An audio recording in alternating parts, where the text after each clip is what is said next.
Alhamdulillah ini sekarang juga memang kebetulan saya sedang berada di rumah sakit.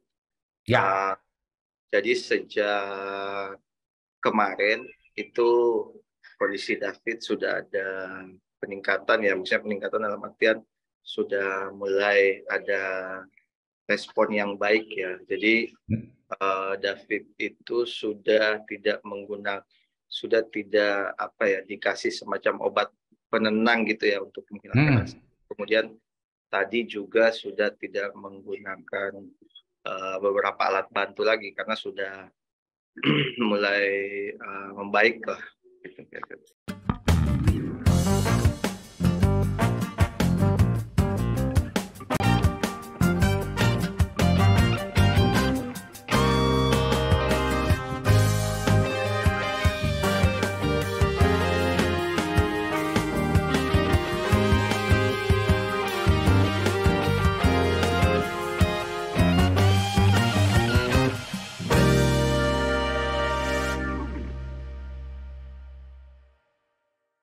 Assalamualaikum warahmatullahi wabarakatuh. Salam damai sejahtera buat kita semua. Om Swastiastu, Namo Buddhaya, dan salam kebajikan.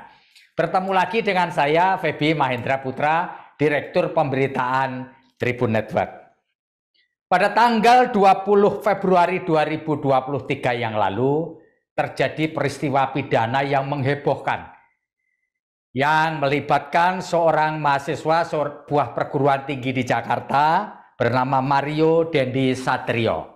Mario ini melakukan penganiayaan berat terhadap seorang korban bernama Kristalino David Ozora berusia 17 tahun. Akibat penganiayaan ini, kemudian korban David Ozora sampai hari ini menderita sakit berat dan kemudian koma, dirawat di sebuah rumah sakit swasta di Jakarta. Dan menarik perhatian sejumlah petinggi negeri ini, diantaranya adalah Menteri Agama dan Menteri Keuangan. Mengapa itu menarik perhatian?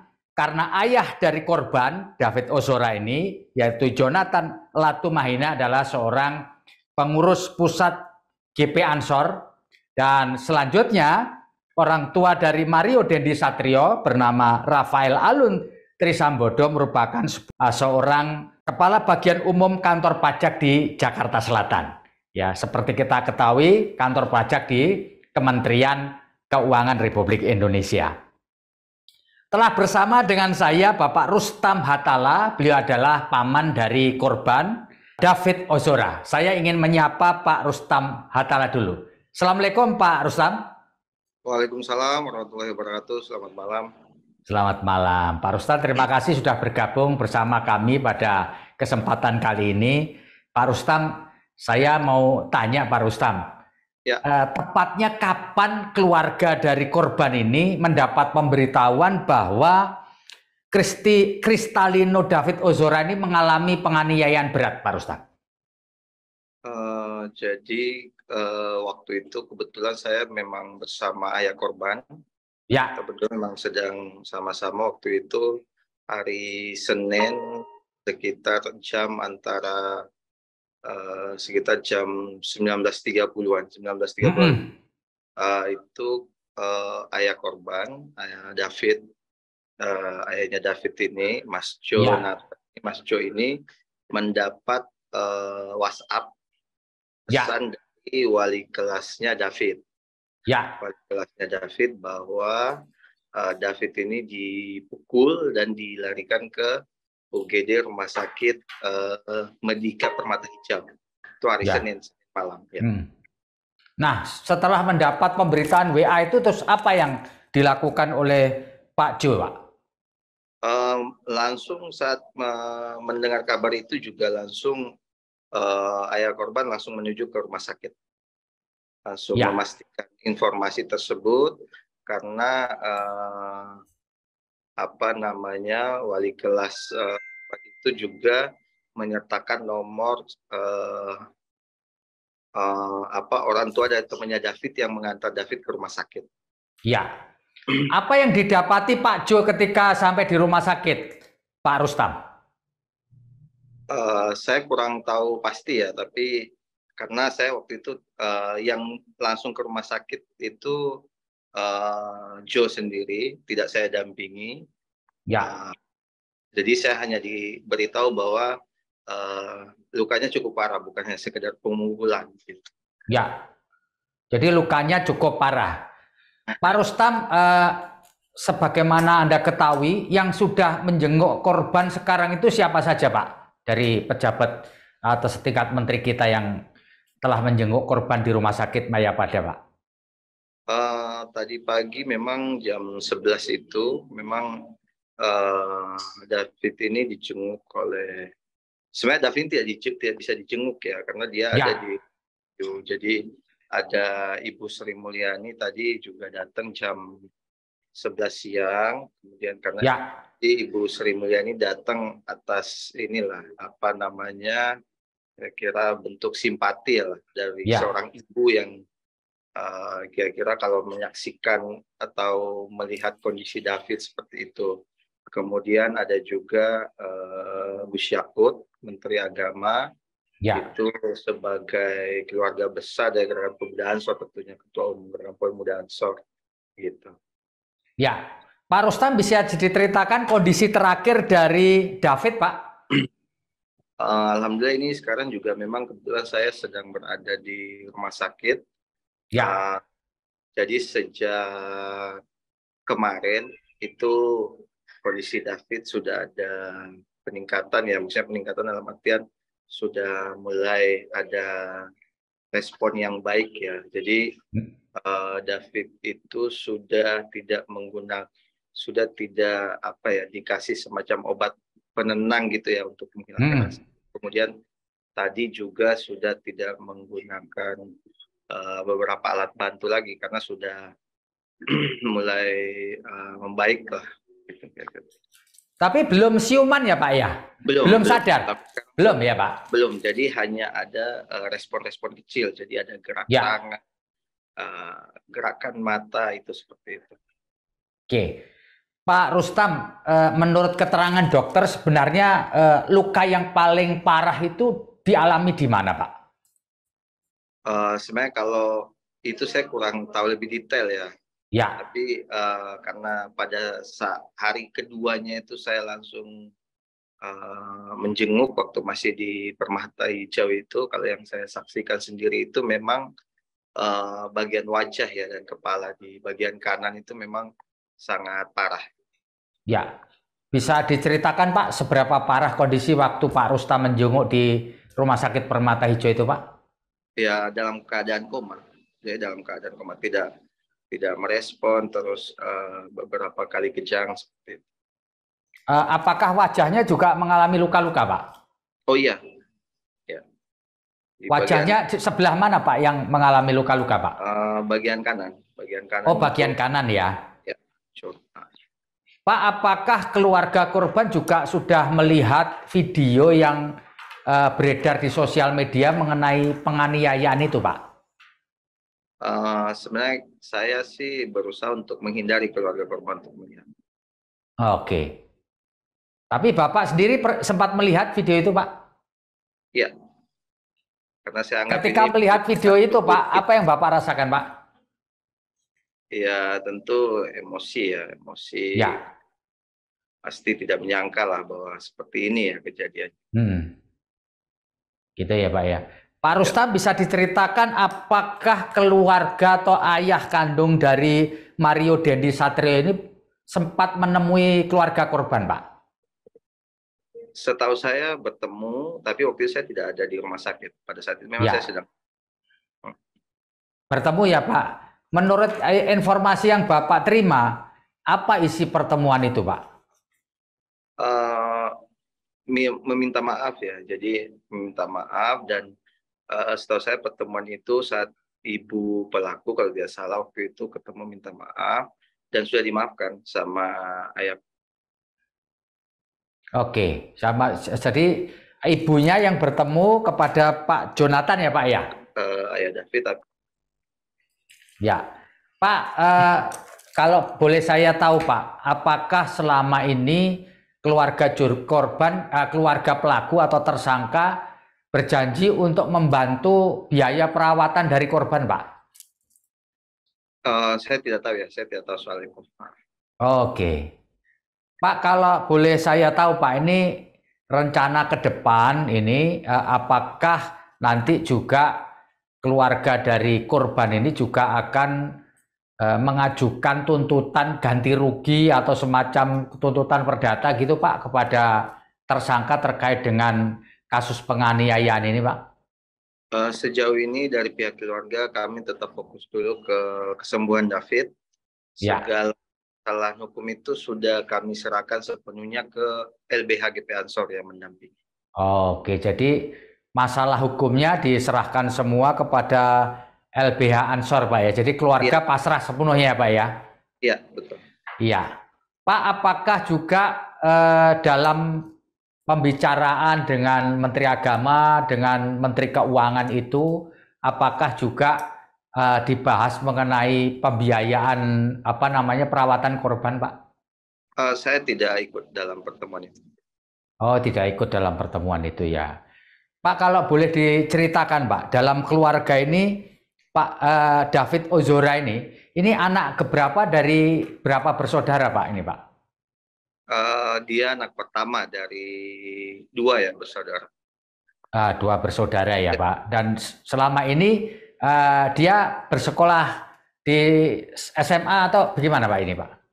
Iya, David SMA kelas 1 Pangudi Luhur. Oh, Pangudi Luhur. Pak, boleh diceritakan, Pak, sepengetahuan Bapak apa hubungan David ini dengan seorang perempuan bernama Agnes, Pak? Bapak tahu nggak hubungannya apa? Saya tidak tahu kalau itu. Saya sama sekali nggak kenal Agnes, terus yang lain-lain saya nggak kenal. Ya, apakah Pak Rustam juga pernah mendengar sebelumnya nama Mario Dendi Satrio ini, Pak? Sama sekali nggak, baru tahu setelah kejadian. Oh, jadi baru tahu setelah kejadian ini ya Pak ya. Pak, kalau boleh tahu, begitu kondisinya semacam ini Pak, apa yang dirasakan oleh pihak keluarga terutama oleh Pak Yonatan Latumahina, Pak? Ya tentu terpukul emosi. Jadi pasti inilah apa yang pasti dirasakan semua ayah ya ketika anaknya dilukai. Oh gitu ya Pak ya. Ya. Tapi kemudian Pak Jonathan memutuskan untuk memaafkan pelaku atau tersangka atas permintaan dari kedua orang tuanya, gitu ya Pak ya? Iya, setahu saya dia menyampaikan itu di sosmednya dia. Oke. Pak, apakah keluarga juga tahu bahwa orang tua dari Mario Dendi Satrio ini adalah seorang pegawai atau pejabat di kantor pajak, lalu kemudian atas perbuatan ini kemudian si ayah korban ini dicopot dari jabatannya dan kemudian memilih mengundurkan diri sebagai aparatur sipil negara, Pak? Iya, kita tahu dari media. Dari media ya? Ya.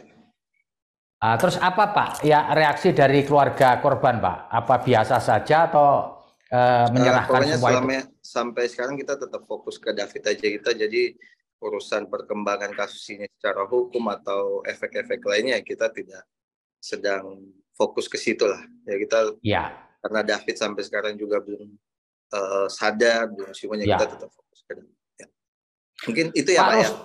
Ya, Pak Rustam, apakah sampai saat ini pihak keluarga belum dimintai keterangan oleh penyidik kepolisian, Pak? Oh, sudah. Saya kebetulan karena saya yang membuat laporan dan saya sudah menyampaikan keterangan ke polisi. Oh, jadi Pak Rustam sudah memberikan keterangan ke penyidik kepolisian Polres Jakarta Selatan, Pak? Saya yang membuat laporan ke polisi. Oh, itu kapan Pak tepatnya? Masih ingat Pak laporan polisinya? Hari Selasa. Jadi hari Selasa. Tadi 1 hari setelah peristiwa ya Pak ya? Iya, betul. Iya. Apa yang Bapak jelaskan kepada polisi pada waktu memberikan laporan, Pak? Ya, sesuai dengan yang saya ketahui. Ya. Tentang kejadian. Apa yang maksud saya bisa diceritakan, Pak? Apa yang Bapak ceritakan kepada penyidik atau polisi di Polres Jakarta Selatan, Pak? Ya, ini soal pertama kali bagaimana kita dengar kabar David dan Jadi seperti yang Bapak ceritakan di depan tadi ya Pak ya. Iya, betul betul. Iya. Pak, kalau boleh tahu Pak, keluarga besar dari Jonathan Latumahina ini apakah semua kemudian berkumpul begitu untuk menunggui atau menguatkan dari Pak Jonathan begitu atau gimana Pak? Yang saya saat ini itu hanya Joe sama istrinya, kemudian kalau keluarga dekatnya kadang datang, nanti bergantian dengan saya. Oke, jadi hanya Pak Joe, istrinya dan keluarga dekat saja yang menunggui David yang sampai sekarang belum siuman ya Pak? Iya, betul. Pak, sebagai juru bicara keluarga Pak, ada yang ingin disampaikan Pak kepada masyarakat Pak, karena dunia medsos ini kan rame banget Pak, ya, rame banget memberikan support, bahkan kemudian ada sejumlah karangan bunga yang dijejer di kantor polisi yang meminta supaya kasus ini bukan hanya berhenti pada Mario Dendi Satrio tapi orang-orang lain Pak. Gimana Pak? Pesan kepada masyarakat Pak. Ya, jadi yang pertama itu kami meminta mengucapkan terima kasih ya atas doa yang sudah diberikan buat kesembuhan David ya, dan alhamdulillah ini terus berdampak positif ya. Jadi ada perkembangan yang baik buat David. Jadi dari doa masyarakat saya berterima kasih. Kemudian yang kedua terkait dengan isu-isu yang beredar, kami sepenuhnya tidak terlalu fokus ke situ karena kami tetap sekali lagi fokus ke kesembuhannya David. Ya. Aja. Pak, apakah keluarga sudah mendengar hari ini polisi menetapkan tersangka baru Pak untuk kasus penganiayaan ini? Tersangkanya adalah orang yang memvideo peristiwa itu Pak. Oh itu apa kemarin. Tahu Pak? Kemarin ya? Ya. Tapi sudah tahu ya Pak? Sudah dengar, kami dengarnya dari Bapak mendengarnya dari media atau diberitahu oleh penyidik Pak? Dari media. Oh dari media, tapi secara resmi belum diberitahu oleh penyidik ya Pak mengenai penambahan tersangka ini Pak? Kalau penyidik dan itu dia langsung ke LBH. Oh langsung kepada kuasa hukum dari korban ya Pak? Iya. Pak, saya ingin mengajukan pertanyaan terakhir ini Pak. Kalau boleh diceritakan Pak, apa aktivitas Pak Jonathan Latumahina ini di Gerakan Pemuda Ansor Pak?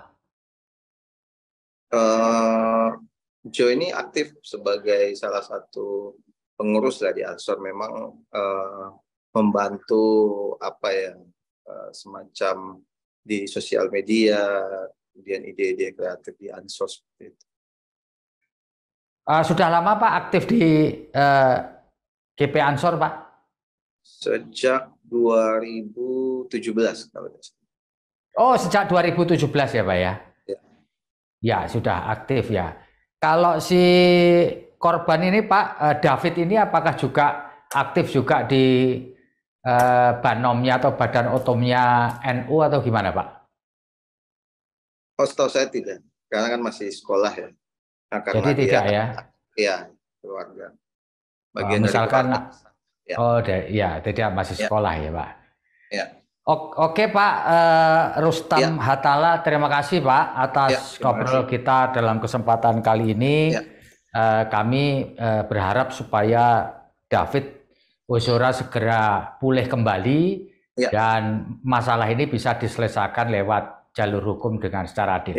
Terima kasih Pak Rustam Hatala atas ngobrol kita pada kesempatan kali ini. Saya pamit undur diri. Assalamualaikum warahmatullahi wabarakatuh. Salam damai sejahtera buat kita semua. Om Santi Santi Om, Namo Buddhaya dan salam kebajikan. Jangan lupa jaga kesehatan.